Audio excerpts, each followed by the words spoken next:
Hi everyone, my name is Tim Berry. I'm an authorized Google trainer and I want to welcome you to this Academy Primer video. Today we're going to learn about networking in Google Cloud.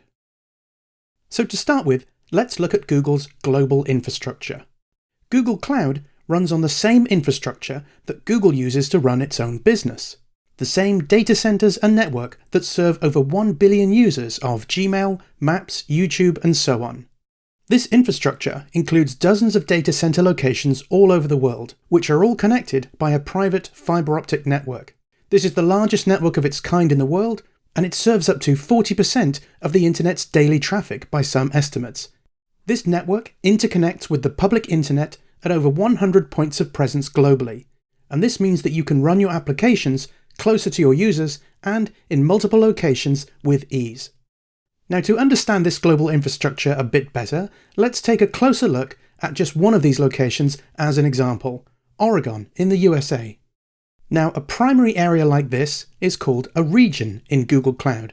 Specifically, this region is called US West 1. Inside every region, there are 3 zones. In this case, US West 1A, US West 1B, and US West 1C. Each zone is a separate hosting facility with its own power, cooling, network connections, and so on.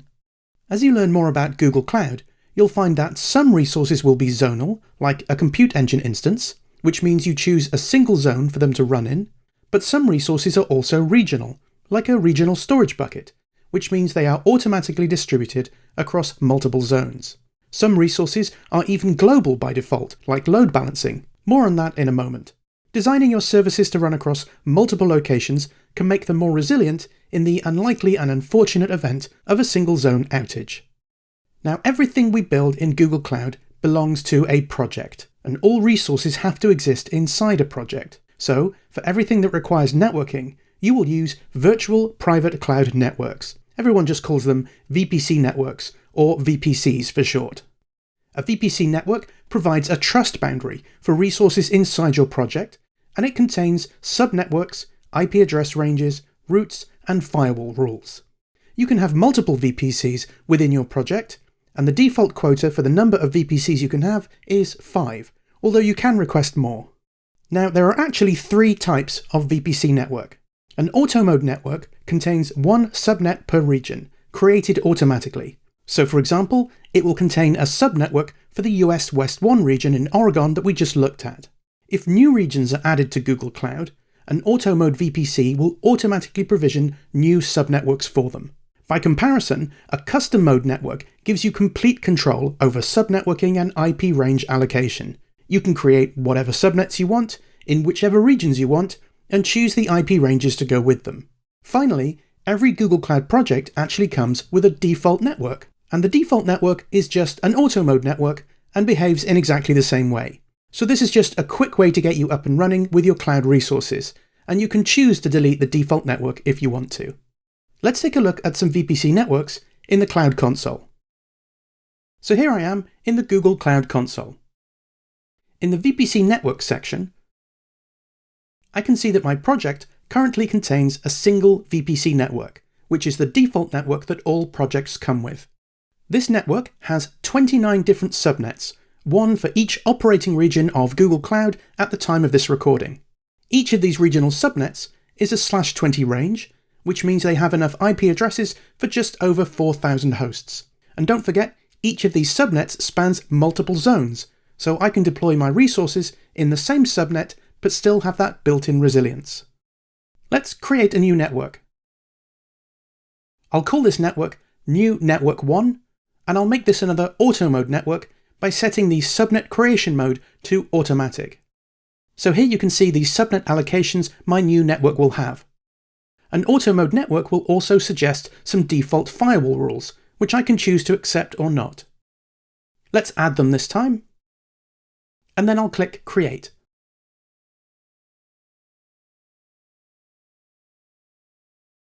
After a few moments, I can see my new network and its subnet assignments. These IP ranges might look familiar, they're the same as my default network, but VPC networks are isolated from each other, so I don't need to worry about any IP conflicts. Now let's create a custom mode network.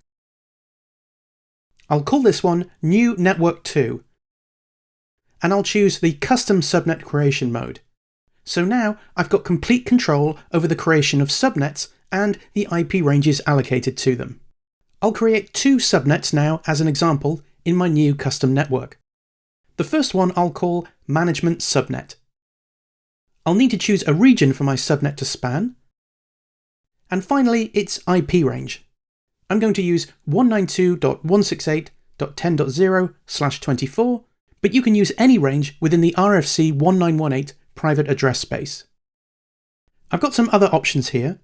Private Google Access will create some internal routes to private Google APIs, which will allow me to connect to other Google Cloud resources without requiring an external IP. And flow logs can be very useful for intrusion detection or monitoring network egress. Let's add one more subnet. I'll call this one Backend Subnet. I'll put it in the same region and assign it the IP range of 192.168.20.0/24. So now I've got my 2 new subnets inside my new custom VPC network. I'm going to skip the firewall rules for now and click Create. I can always add firewall rules or additional subnets later on. And after a few moments, I can see my new custom VPC network ready to host my cloud resources. Now let's talk about VPC and subnet scope. VPCs have a global scope. That means that a single VPC spans the entire globe and exists in every location where Google Cloud exists. Subnetworks that you create inside your VPC have a regional scope. So in this example, I've created a subnet called My Subnet and placed it in the US West 1 region, which, as we know, is in Oregon, USA. Now what that means is that I can deploy resources to different zones. And remember, these are different physical data center locations, but I can still have them all belonging to the same subnet. So as far as my operating system is concerned on one of these virtual machines, the other machines are just one IP address away on the same subnet, even though physically they're not actually hosted in the same facility. The global and regional scope of VPCs and subnets allows us to create really resilient network deployments with quite simple topologies. Now, speaking of IP addresses, you'll notice here that every VM we create in a subnet has to have an internal IP address, because that's how it communicates internally with the VPC. We can also optionally assign external IP addresses to a VM instance if we want to make it externally or publicly accessible. So unlike some other clouds, this option between private and public is not something we set at the subnet level. To make a VM completely private, we just have to make sure it doesn't have an external IP address. And don't worry, there are still ways of accessing private VMs and getting them to access external services securely, but that's a little outside the scope of this primer video. Now, of course, this will only work, and in fact any access will only work, if you have a matching firewall rule. Each VPC contains its own distributed software firewall. Within the firewall, you define inbound and outbound firewall rules that restrict what traffic is allowed based on where it's coming from, where it's going, and what sort of traffic it is. One of the nice things about Google Cloud Firewall rules is the use of tags. So I can create a rule that, for example, allows traffic to hit my web servers by attaching the same metadata tag to all of them, say HTTP, and then creating a rule that uses that tag. I don't need to care about subnets or IP addresses of the instances to create this rule. I can create as many firewall rules as I like to control incoming and outgoing traffic and create a priority order for them to be evaluated in. And the firewall doesn't just exist between my VPC and the outside world. Connections between my instances also go via the VPC's firewall, so they must be allowed by a firewall rule, and that means that everything is super secure by default. Another major feature of Google Cloud's networking is its load balancing functionality. Now, there are several types of load balancer in Google Cloud, but this is just a primer video, so let's take a look at the global HTTPS load balancer.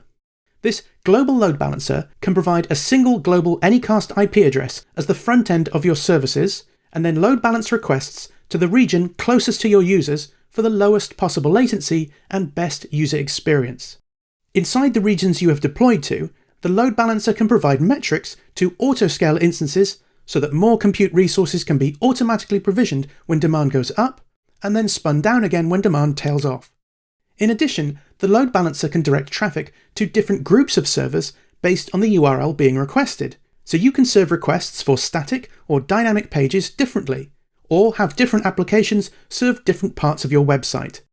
The load balancer service constantly monitors the health of all of these components and can intelligently route traffic to the best possible backend for your users based on availability. Best of all, this global load balancer is a completely software-defined service built into the VPC network.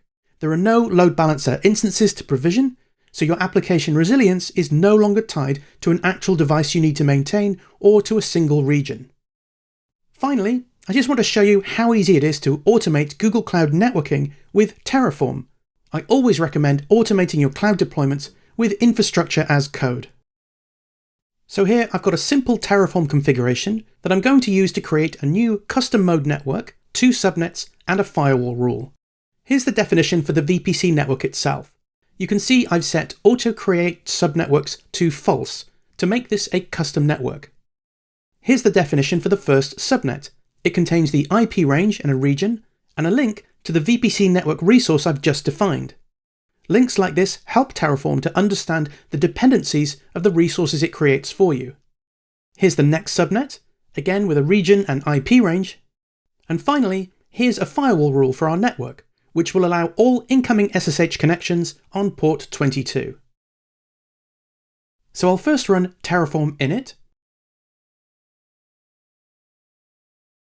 and then I'll run Terraform plan to check what my configuration is going to deploy.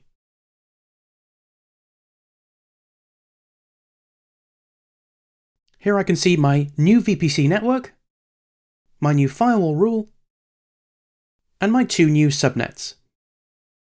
So now I'll just run Terraform apply to go ahead and build my desired resources.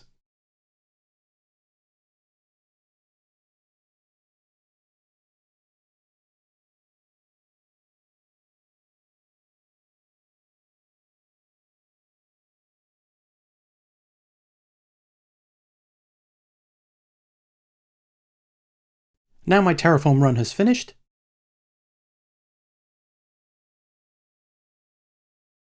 And here's my new VPC network with 2 subnets and my firewall rule. I hope you found this video useful.